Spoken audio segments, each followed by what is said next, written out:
Hola, bienvenidos a mi canal Aprendemos de Todo. En este video voy a explicar cómo hacer una introducción, ya sea para un trabajo, un ensayo o una tesis. Primero, ¿qué es una introducción? Es introducir al lector en el tema que se va a desarrollar, ¿sí? ¿Qué debe tener esta introducción, sí o sí?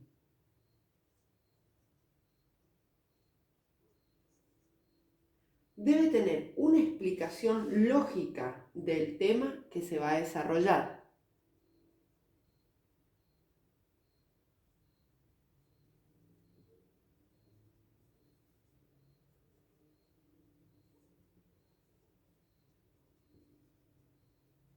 Tengan en cuenta que debe ser un resumen, ¿sí? Debe ser ideas coherentes, pero cortos, porque te introducen el desarrollo y luego en la conclusión.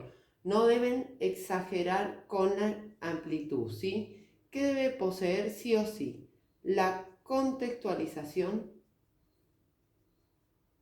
es decir, de qué voy a hablar, o si voy a contar alguna historia, debe decir cuándo, dónde.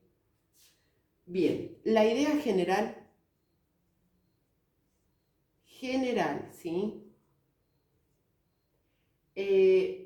Los componentes que se van a utilizar, por ejemplo, si quiero introducir, o mejor dicho, realizar una introducción sobre las teorías del aprendizaje, puedo nombrar algunas teorías que voy a ver sin entrar en detalles, ¿sí? Y cómo se va a plantear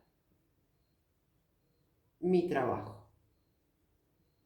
¿Desde qué punto lo voy a plantear? ¿Desde una crítica constructiva, desde una investigación, desde la comparación de varias teorías, etcétera? Preguntas orientadoras. Importante.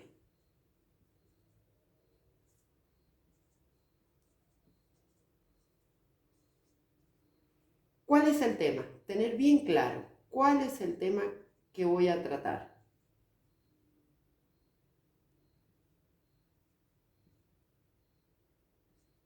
Dos, ¿cómo está pensado mi trabajo? Como les decía recién.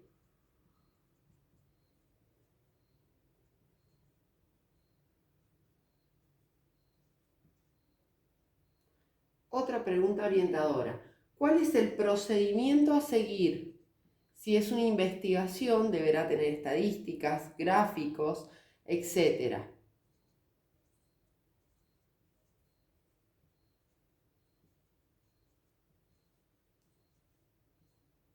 Distinguir las dificultades y las fortalezas de mi trabajo.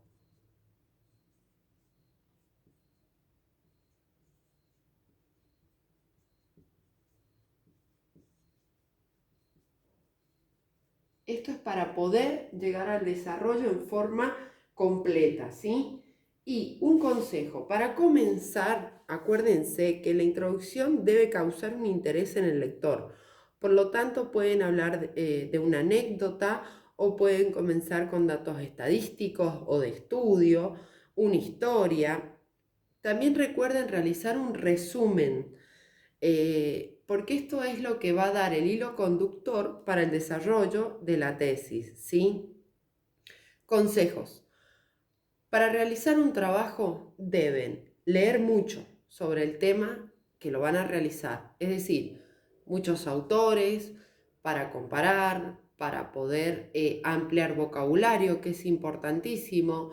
Recuerden utilizar variados sinónimos, no repitan, porque por más que se esté hablando del mismo tema, siempre apliquen sinónimos. Si no, se hace muy redundante el texto, por lo tanto es chocante, ¿sí? No es interesante leerlo. Otro consejo, trabajar el razonamiento inductivo, o sea, trabajen desde lo particular hacia lo general.